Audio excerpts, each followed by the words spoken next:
तीर वनचारी यमुना तीर वनचारी जय राधा माधव कुंज बिहारी जय राधा माधव कुंज बिहारी जय राधा माधव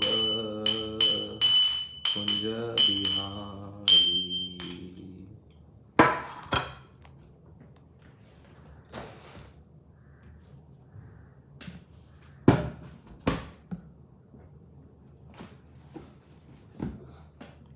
जय श्री श्री राधा माधव की जय, श्रीला प्रभुपाद की जय।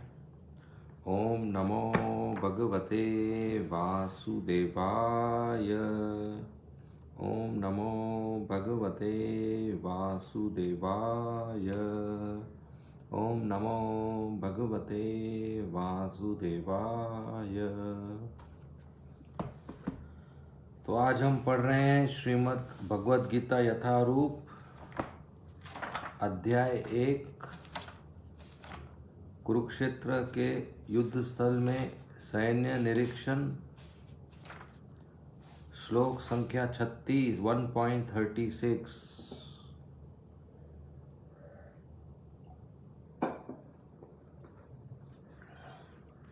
पापम एवाश्रयेद अस्मान् हत्वैतान् आततायिन तस्मान्नार्हा वयं हन्तुं धार्तराष्ट्रान् बान्धवान् स्वजनं हि कथं हत्वा सुखिनः स्याम माधवा। अनुवाद और तात्पर्य श्री प्रभुपाद द्वारा। अनुवाद। यदि हम ऐसे आतताइयों का वध करते हैं तो हम पर पाप चढ़ेगा, अतः यह उचित नहीं होगा कि हम धृतराष्ट्र के पुत्रों तथा उनके मित्रों का वध करें। हे लक्ष्मीपति कृष्ण, इससे हमें क्या लाभ होगा और अपने ही कुटुंबियों को मारकर हम किस प्रकार सुखी हो सकते हैं। तात्पर्य श्री प्रभुपाद द्वारा। वैदिक आदेश अनुसार आतताई 6 प्रकार के होते हैं। 1 विष देने वाला, 2 घर में अग्नि लगाने वाला, 3 घातक हथियार से आक्रमण करने वाला, 4 धन लूटने वाला, 5 दूसरे की भूमि हड़पने वाला तथा 6 पराई स्त्री का अपहरण करने वाला। ऐसे आतताइयों का तुरंत वध कर देना चाहिए, क्योंकि इनके वध से कोई पाप नहीं लगता।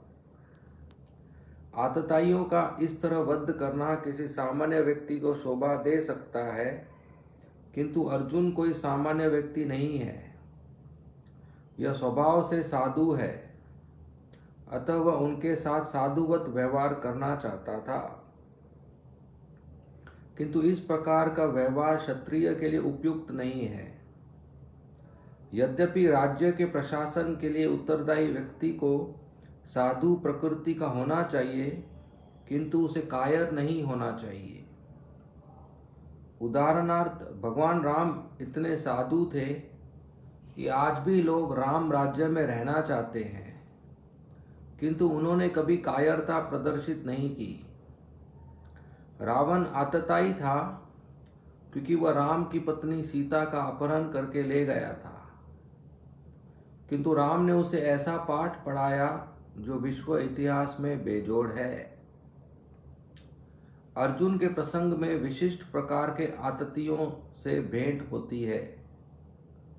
ये हैं उसके निजी पितामह, आचार्य, मित्र, पुत्र, पौत्र इत्यादि।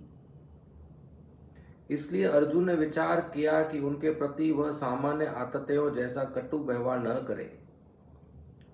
इसके अतिरिक्त साधु पुरुषों को तो क्षमा करने की सलाह दी जाती है।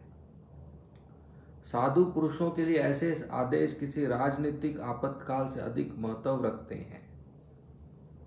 इसलिए अर्जुन ने विचार किया कि राजनीतिक कारणों से स्वजनों का वध करने की अपेक्षा धर्म तथा सदाचार की दृष्टि से उन्हें क्षमा कर देना श्रेयस्कर होगा। अतः क्षणिक शारीरिक सुख के लिए इस तरह वध करना लाभप्रद नहीं होगा। अंततः जब सारा राज्य तथा उससे प्राप्त सुख स्थायी नहीं है, तो फिर अपने स्वजनों को मारकर वह अपने ही जीवन तथा शाश्वत मुक्ति को संकट में क्यों डाले। अर्जुन द्वारा कृष्ण को माधव अथवा लक्ष्मीपति के रूप में संबोधित करना भी सार्थक है। वह लक्ष्मीपति कृष्ण को यह बताना चाह रहा था कि वे उसे ऐसा काम करने के लिए प्रेरित न करें जिससे अनिष्ट हो, किंतु कृष्ण कभी भी किसी का अनिष्ट नहीं चाहते, भक्तों का तो कदापि नहीं। ओम अज्ञानतिमिरन्धस्य ज्ञानाञ्जनशलाकया चक्षु उन्मीलितं येन तस्मै श्रीगुरवे नमः। नमः ओं विष्णुपदाय कृष्णप्रेष्ठाय भूतले श्रीमते भक्तिवेदांत स्वामी इति नामिने। नमस्ते सारस्वती देवे गौरवाणी प्रचारिणे निर्विशेषा शून्यवादी पाश्चात्य देशतारिणे। जय श्री कृष्ण चैतन्य प्रभु नित्यानंद श्री अद्वैत गदाधर श्रीवासादि गौर भक्त वृंद। हरे कृष्ण कृष्ण कृष्ण हरे हरे, हरे राम राम राम हरे हरे। तो हम पढ़ रहे हैं श्रीमद् भगवद गीता यथारूप, अध्याय 1, श्लोक 36, अनुवाद। यदि हम ऐसे आततियों का वध करते हैं तो हम पर पाप चढ़ेगा। अतः यह उचित नहीं होगा कि हम धृतराष्ट्र के पुत्रों तथा उनके मित्रों का वध करें। हे लक्ष्मीपति कृष्ण, इसमें हमें क्या लाभ होगा और अपने ही कुटुंबियों को मारकर हम किस प्रकार सुखी हो सकते हैं। हरे कृष्णा। तो हम पढ़ रहे हैं भगवद गीता का ये अध्याय और ये सारे श्लोक, जिसमें दोनों और के सेना, पांडवों की सेना और कौरवों की सेना कुरुक्षेत्र युद्ध स्थली पे आ गए हैं। युद्ध शुरू होने वाला है। तब अर्जुन भगवान कृष्ण को रिक्वेस्ट करते हैं, निवेदन करते हैं कि आप मेरा रथ दोनों सेनाओं के मध्य में लेके जाओ। मैं जरा देखना चाहता हूँ कौन कौन हमसे युद्ध करना चाहता है। तो अच्युत भगवान कृष्ण, बाकी भक्त लोग म्यूट कीजिए। तो अच्युत भगवान कृष्ण अर्जुन का रथ दोनों सेना के मध्य में लेके जाते हैं। और अर्जुन जब देखता है सामने, तो वो सोचता है कि क्यों मैं युद्ध करूं और इनको मारूं। ये तो मेरे मित्र है, मेरे भाई है, मेरे भीष्म पितामह है, मेरे गुरु द्रोणाचार्य है, मेरे पूजनीय कृपाचार्य है, दुर्योधन भाई है, उनके बेटे हैं। तो अर्जुन भगवान श्री कृष्ण को बहुत सारे कारण बताता है कि क्यों वो युद्ध नहीं करना चाहता। तो उसमें से एक कारण इस श्लोक में बताया गया है कि अर्जुन कहता है कि ये लोग आतताई हैं। चलो मैं मान गया। आतताई मतलब एग्रेसर, आतताई मतलब टेररिस्ट, आतंकवादी। शास्त्रों में 6 प्रकार के आतताई बताए गए हैं। पहला ये जो विष देता है, जो किसी को विष देता है वो आतताई है। दूसरा ये जो दूसरे के घर में अग्नि से जला देता है, उसके घर को अग्नि लगाता है। तीसरा ये जो घातक हथियार से आक्रमण करता है। चौथा जो धन लूटता है। पांचवा जो भूमि हड़पता है। तथा छठा जो पराई स्त्री का अपहरण करता है। ये आतताई है। और शास्त्रों में बताया गया है कि आतताई को सजा देना चाहिए, उसको मार देना चाहिए। नहीं तो वो पाप कंटिन्यू करता है। एक राजा उसको सजा देना चाहिए। तो दुर्योधन तो आतताई है, क्योंकि उसने बचपन में भीम को विष दिया था मिठाई खिलाने के बहाने, और दुर्योधन ने उनको लाक्षर गृह में सब पांडवों को कुंती महारानी समय जलाने का प्रयत्न भी किया था, जला दिया था, और जुआ के रूप में धन भी लूटा था, और इंद्रप्रस्थ की भूमि भी लूटी थी, हड़प ली थी, और उनके स्त्री का अपमान भी किया था। तो अर्जुन सोच रहा है कि कृष्ण कहेंगे कि अरे ये तो आतताई है, इनको मारने में क्या है।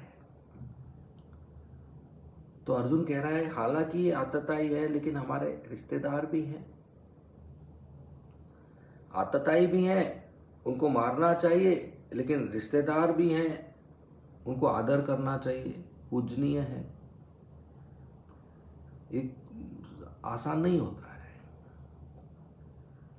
जैसे अगर किसी पुलिस ऑफिसर को बोला जाए कि ऐसा ऐसा आतंकवादी को गोली मारो, तो वो मार देगा, लेकिन अगर वो आतंकवादी उसका भाई निकला तो गोली मारने में हिचकिचाएगा। इस हिचकिचाहट के कारण फिल्म बनते हैं बॉलीवुड में, और हिट भी होते हैं कि दो भाई हैं, एक विलेन है, स्मगलर है, डाकू है, चोर है, और दूसरा ईमानदार पुलिस है, और दोनों का खेल चल रहा है। इस पे लोग पैसे कमाते हैं, फिल्म हिट हो जाता है। देखिए, तो आतंकवाद पे गोली मारना आसान है, स्मगलर पे गोली मारना आसान है, लेकिन अगर वो मेरा भाई निकला तो क्या करूं मैं? तो ये थोड़ा मुश्किल है। तो उसी तरह अर्जुन कहते हैं कि हाँ ये आतताई है, लेकिन इसके साथ मेरे पूजनीय भीष्म पितामह है। भीष्म पितामह ने तो कोई आतताई का काम नहीं किया, उन्होंने तो कोई जहर नहीं दिया, उन्होंने तो घर नहीं जलाया, उन्होंने तो कुछ ऐसा नहीं किया, वो तो उनके साथ खड़े हैं, उनको भी मारना होगा, द्रोणाचार्य को भी मारना होगा। तो साधारण व्यक्ति तो ऐसा सोचेगा कि चलो मार दूं बदले की भावना से, लेकिन एक साधु तो, अर्जुन एक साधु पुरुष है, सेंटली पर्सनालिटी, वो तो सोचेगा कि मैं हिंसा के बदले शांति रखूं, कुछ और इस समस्या का हल कुछ और तरीके से करूं। ये एक सज्जन व्यक्ति का विचार होता है, ये एक साधु पुरुष का विचार होता है, जिसका चरित्र अच्छा होता है। वो झगड़ा नहीं करना चाहता। जिस स्थिति के कारण झगड़ा होता है, वो उस स्थिति में भी शांति रखना चाहता है। जैसे कभी भीड़ भाड़ वाले ट्रेन में किसी का पैर किसी को लग गया, तो कुछ लोग उतने तुरंत झगड़ा करते हैं। किसी का बैग लग गया, कुछ लोग शांति करते हैं। कभी कार टकरा गई किसी से, तो कुछ लोग होते हैं तुरंत झगड़ा करते हैं, मेरे कार को कैसे टकरा गया। कुछ लोग जाने देते हैं, ठीक है शांति। तो सज्जन व्यक्ति जिसका चरित्र अच्छा होता है, ऐसे लोग समाज में चाहिए शांति रखने के लिए। हम सबको पसंद है दोस्त रखना, मित्र रखना, तो कैसे दोस्त रखेंगे आप? जो शांति प्रिय है या जो झगड़ालू है, जो हिंसक है या जो अहिंसक है, जिसका चरित्र अच्छा है या जिसका चरित्र बुरा है?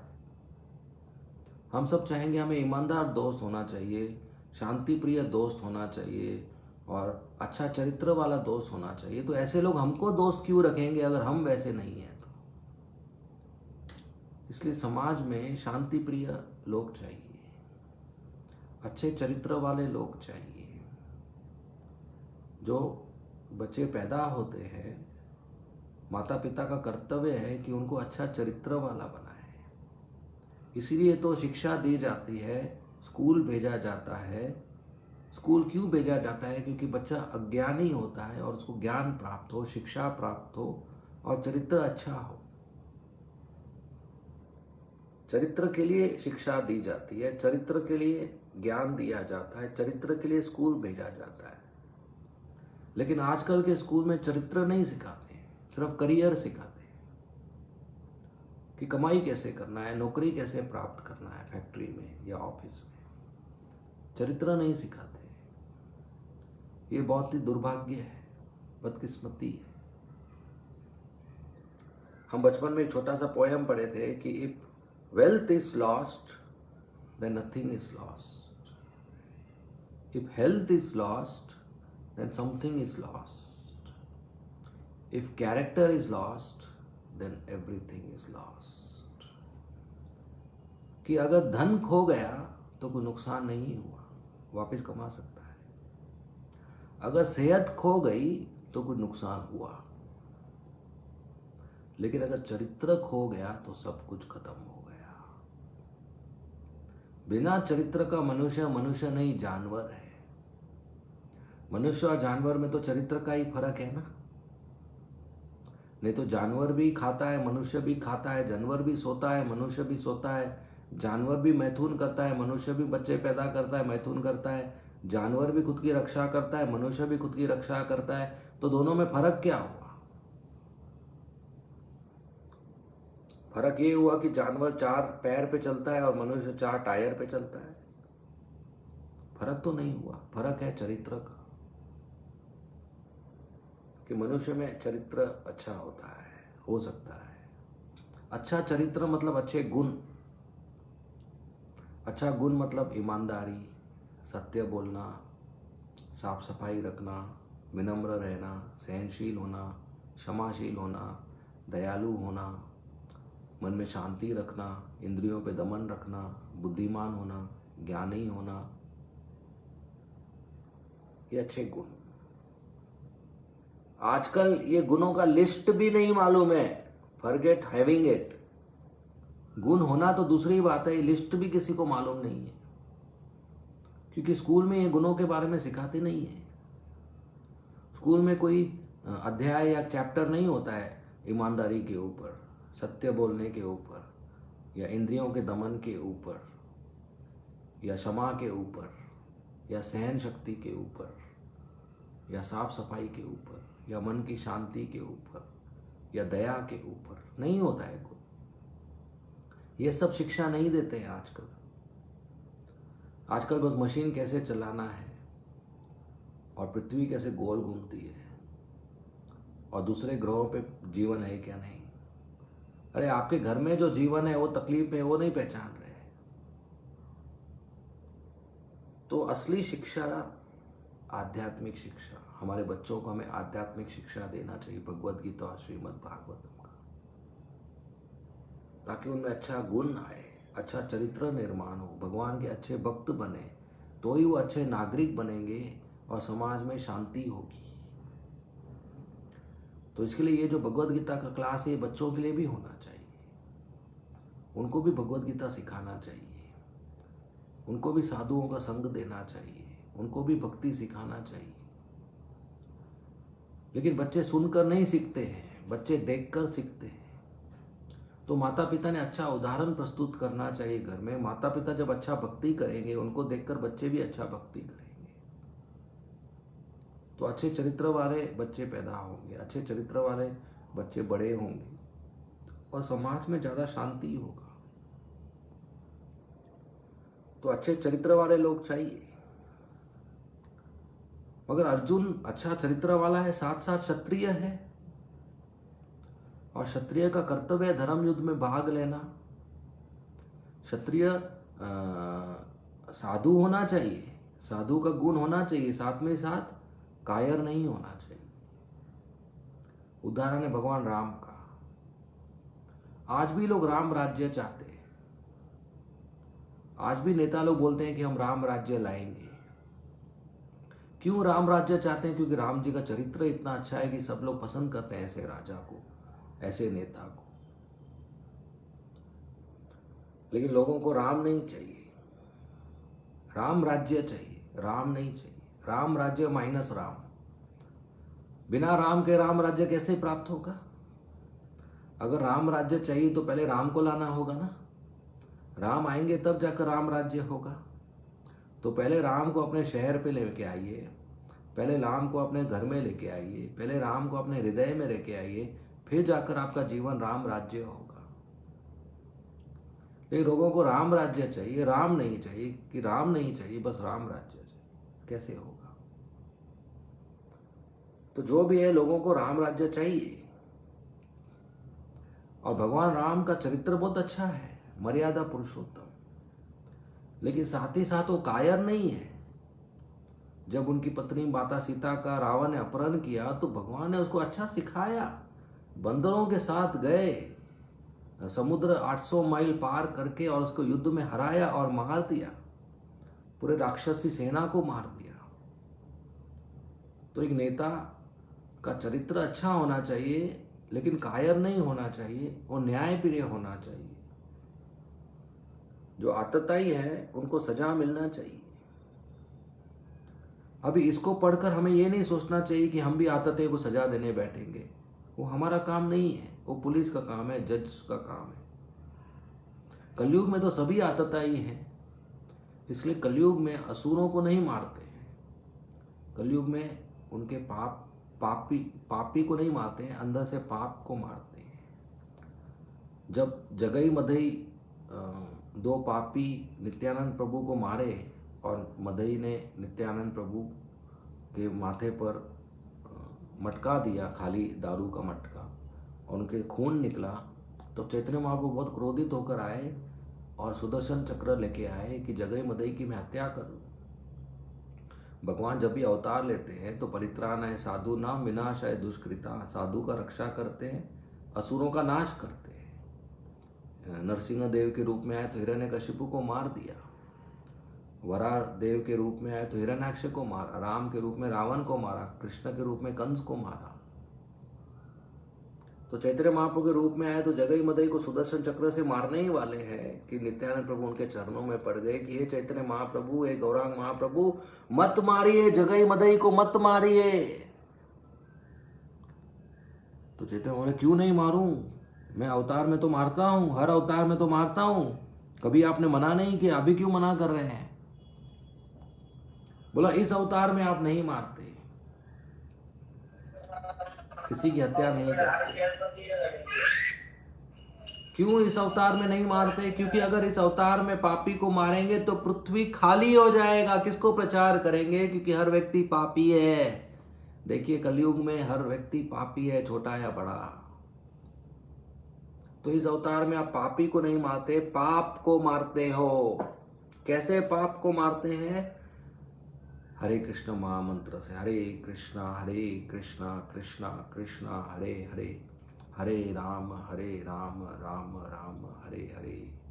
पाप को मारते हैं। जब व्यक्ति हरे कृष्ण महामंत्र मुख से बोलकर सुनता है कान से, और कान से और हृदय में जाता है, तो हृदय में पाप साफ हो जाता है, पाप का फल साफ हो जाता है, पाप का बीज साफ हो जाता है, काम क्रोध लोभ साफ हो जाता है, और वो अच्छे गुण आ जाते हैं, वो अच्छा चरित्र वाला व्यक्ति बन जाता है। ये हरिनाम इतना साफ सफाई करता है। जैसे कोई गंदा कपड़ा साफ पानी में डालते हैं तो पानी उसको साफ कर देता है, कपड़ा साफ हो जाता है, उसी तरह हरिनाम से हृदय साफ हो जाता है। तो नित्यानंद प्रभु ने कहा कि आप पापी को नहीं मारते, पाप को साफ करते हो हरिनाम से। तो हमें अभी बैठकर क्षत्रिय का काम नहीं करना है, रोड पे जाकर आतताइयों को नहीं मारना है, हमें हरिनाम करना है ताकि लोगों के अंदर का सफाई हो। हमें खुद हरे कृष्ण महामंत्र का उच्चारण करना है और लोगों को वो बोलना है, करने के लिए प्रचार करना है। तो राम जी ने सीता माता का अपहरण किया तो रावण को मार दिया, लेकिन कलयुग में असुर, सभी के हृदय में असुर भी है, देवता भी है, उस असुर को हरि कृष्ण महामंत्र से मारते हैं। तो अर्जुन भगवान को कह रहा है कि ये आतताई है, लेकिन ये रिश्तेदार भी है, इनको मैं कैसे मारूं और क्यों मारूं? एक राज्य के लिए, राज्य तो कुछ सालों के लिए भोग करूंगा मैं, टेम्पररी है, लेकिन इसके कारण हिंसा करूं तो मेरा मुक्ति बच जाएगा, मेरा मुक्ति नहीं होगा। तो मैं टेम्पररी राज्य के लिए, अस्थायी राज्य के भोग के लिए अपना स्थायी मुक्ति क्यों खराब करूं? हे माधव, मैं युद्ध नहीं करना चाहता। भगवान कृष्ण को अर्जुन माधव कहते हैं। माधव मतलब लक्ष्मी के पति, लक्ष्मी मतलब धन और अच्छा भाग्य, गॉडेस ऑफ फॉर्च्यून। तो आप तो माधव है, आप तो लक्ष्मी के पति है, तो मुझे मेरा भाग्य क्यों खराब कर रहे हैं? आप तो सबका अच्छा भाग्य करते हैं, लक्ष्मी के पति हैं, सबका भाग्य अच्छा करते हैं आपके कृपा से, तो मेरा भविष्य क्यों खराब कर रहे हो आप? ऐसा इनडायरेक्टली बोल रहे हैं कि मैं युद्ध नहीं करना चाहता। भगवान किसी का भाग्य खराब नहीं करते। ये तो अर्जुन, अभी हम आगे पढ़ेंगे कि अर्जुन बात साधुओं की तरह करता है, पंडितों की तरह करता है, लेकिन मूर्ख है, क्योंकि भगवान चाहते हैं ये युद्ध हो और धर्म का स्थापना हो। लेकिन ये सब अर्जुन के मन में कमजोरी आ गई है, क्योंकि वो साधु विचारों का है और वो क्षमा करना चाहता है। लेकिन आगे ये भी बताते भगवान कि अर्जुन के मन में जो कमजोरी वो ठीक नहीं है, क्योंकि क्षत्रिय के मन में ऐसा कमजोरी नहीं होना चाहिए, वो अपना कर्तव्य करना चाहिए। तो हमारा भी कर्तव्य है अपने हृदय को साफ रखना, हमारे अंदर के असुरों को मारना, हमारे अंदर के पापी को मारना, हमारे अंदर के पाप के बीज को मारना। और ये सिर्फ हरिनाम से संभव है। जब व्यक्ति हरे कृष्णा का जप करता है, जब व्यक्ति भगवद गीता सुनता है, जब व्यक्ति भगवान की आरती में भाग लेता है, महाप्रसाद लेता है, भक्तों का संग करता है, तो उसकी बुराई खत्म हो जाती है और वो अच्छा व्यक्ति बन जाता है। आज कोई चोर हो या बलात्कारी हो तो उसको जेल में डालते हैं, सजा देते हैं, और कुछ साल बाद जब वो जेल से बाहर निकलता है तो सुधरा हुआ व्यक्ति नहीं होता है, वो फिर चोरी करता है, फिर मर्डर करता है। तो जेल में डालना जरूरी है, लेकिन जेल डालने से कैदी सुधर नहीं रहे हैं, क्रिमिनल कम नहीं हो रहे हैं। नियम बनाने से व्यक्ति में सुधार नहीं होता है। व्यक्ति में सुधार होता है जब वो भगवान के संपर्क में आता है। जब श्रील प्रभुपाद जी अपने अमेरिका की यात्रा के दौरान चिकागो गए थे, तो चिकागो में सबसे हाईएस्ट क्राइम रेट है, सबसे ज़्यादा क्राइम उधर ही होता है, सबसे ज़्यादा खून खराबा उधर ही होता है आज भी। तो प्रभुपाद जी जब एयरपोर्ट में गए चिकागो के, तो वहाँ पर एक रिपोर्टर आया था, अखबार वाला, और उसने प्रभुपाद जी से पूछा कि हमारे शहर में, पूरे दुनिया में सबसे ज़्यादा क्राइम हमारे शहर में होता है, इसके बारे में आपको कुछ बताना है। तो प्रभुपाद जी ने कहा, हाँ, मैं आपका क्राइम कम कर सकता हूँ, मेरे पास उपाय है, ऐसा उन्होंने रिपोर्टर को कहा। तो उसने अखबार में छाप दिया कि भारत से स्वामी आए हैं जो चिकागो शहर का क्राइम कम कर सकते हैं। ये तो बहुत बड़ी बात है, सरकार भी कर नहीं पा रही थी। तो चिकागो का जो पुलिस कमिश्नर था वो अखबार पढ़ा और वो तुरंत अपने एक आदमी को प्रभुपाद जी के पास भेजा कि स्वामी जी बताइए, हम अपने शहर में पाप कैसे कम कर सकते हैं, क्राइम कैसे कम कर सकते हैं। तो प्रभुपाद जी ने कहा, आप लोग सरकार की तरफ से हमें ब्लैंकेट परमिशन और सुविधा दो कि हम हर गली में हरे कृष्ण महामंत्र का कीर्तन करें, हरिनाम संकीर्तन करें, हर गली में, हर चौराहे पर, हर रास्ते पर। जब पूरे शहर में हर गली, हर चौराहे पर हरिनाम होगा और चिकागो के वासी और नागरिक सुनेंगे, तो उनके हृदय से पाप की प्रवृत्ति चली जाएगी और इस शहर का क्राइम कम हो जाएगा। देखिए, यही एक तरीका है। हरे कृष्ण महामंत्र से हम अपना हृदय साफ कर सकते हैं, हमारे हिंसा को अहिंसा में बना सकते हैं, हमारे झूठेपन को सच में बता सकते हैं, हमारे धोखे को, बेईमानी को ईमानदारी कर सकते हैं, हमारे गंदगी को साफ सफाई कर सकते हैं। क्योंकि भगवान और भगवान कृष्ण का नाम और भगवान खुद में फर्क नहीं है, एक ही है। तो अगर आप में कोई भी बुरी आदत है, या आपके परिवार में किसी को भी कोई भी बुरी आदत है, किसी को सिगरेट की आदत है, किसी को तंबाकू की आदत है, किसी को नशे की आदत है, दारू की आदत है, जुआ की आदत है, झूठ बोलने की आदत है, गुस्सा आता है, सुस्त है, अगर उसको मदद करना है तो एक ही तरीका है कि उसको बोली हरे कृष्ण महामंत्र का रोज उच्चारण करे और उसका हृदय परिवर्तन हो जाएगा, उसकी बुरी आदतें चली जाएगी। इसलिए प्रभुपाद जी अमेरिका में जब हरे कृष्ण महामंत्र का उच्चारण करते थे, कीर्तन करते थे, तो जो लोग भाग लेते थे वो हिप्पी थे।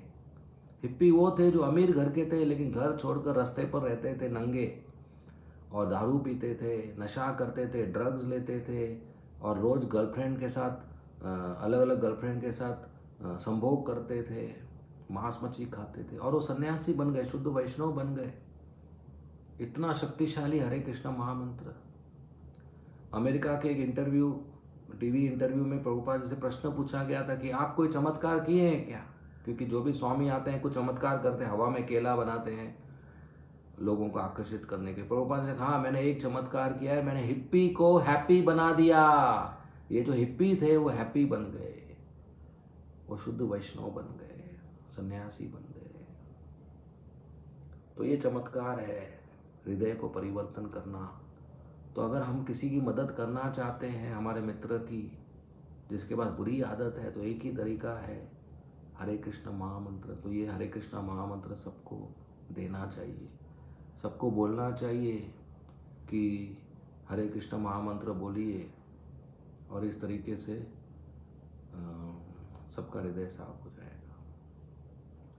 ठीक है, धन्यवाद। श्रीमद् भगवद गीता की जय, श्रील प्रभुपाद की जय। अगर किसी को कोई प्रश्न है तो वो पूछ सकते हैं। हरे Krishna.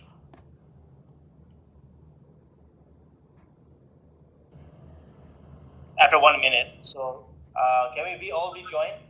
Because it's gonna close right now. Only 40 minutes and the class turns off. So in 1 minute, it's gonna turn off.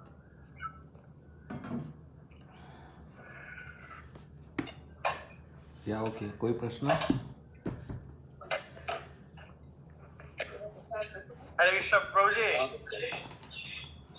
Thank you for this wonderful class. Hare Krishna. I had one question. You were saying about how chanting Hare Krishna, it cleans the heart and it removes the sin. So I was just wondering, when we are chanting our japa and we are listening to the Maha Mantra, Prabhupada says that you know, chanting from, you know, like milk that's been touched with the serpent's mouth, it's poisonous. So we are very much sinful. So how by us listening to our own japa do we?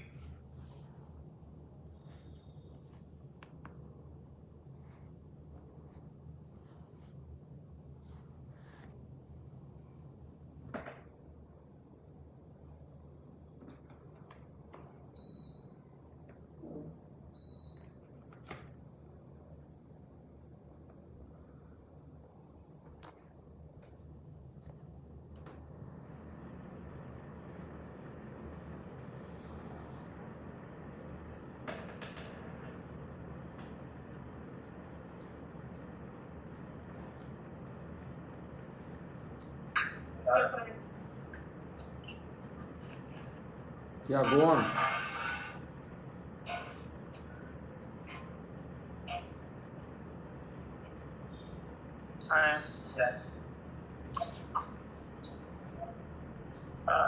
Where is that?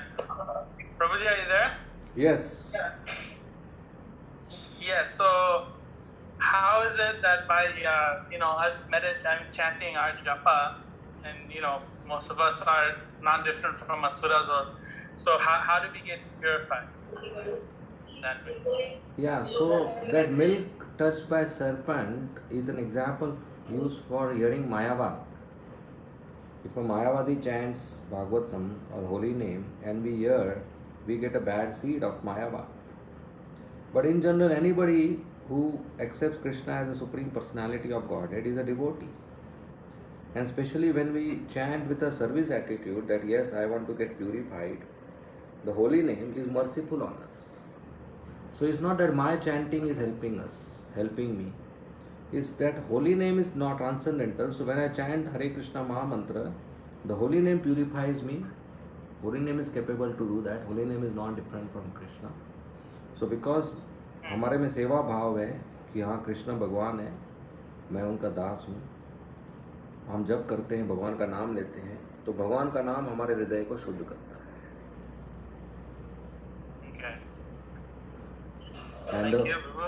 And the proof is in eating the pudding. कितने लोग जब किए हैं और शुद्ध हुए हैं. Absolutely. Okay. और कोई प्रश्न? Thank you so much, Prabhu. And one day you have to tell me your love for Srimati Yashoda Maya and Krishna, because I see wherever you are, Yashoda Mataji is also there. Okay. Whether it's your WhatsApp, whether it's behind you. So one day please tell me some nice leelas. Yeah, sure. You are back to Valsad? Yes, I am, Prabhu. All good? I lost 18 kilos. I'm feeling better. All my health problems also subsided. Numbness in the body, back pain, everything is finished. So I'm back on track. Okay, very nice. And my rounds are back on track. Okay, you are fortunate. Training, trying to get there. Okay, good. All the best. Okay, you. we'll end. Absolutely. Okay, Hare Krishna, Srila Prabhupada ki jai, Bhagavad Gita ki jai. Jai. Hare Krishna. Hare Krishna.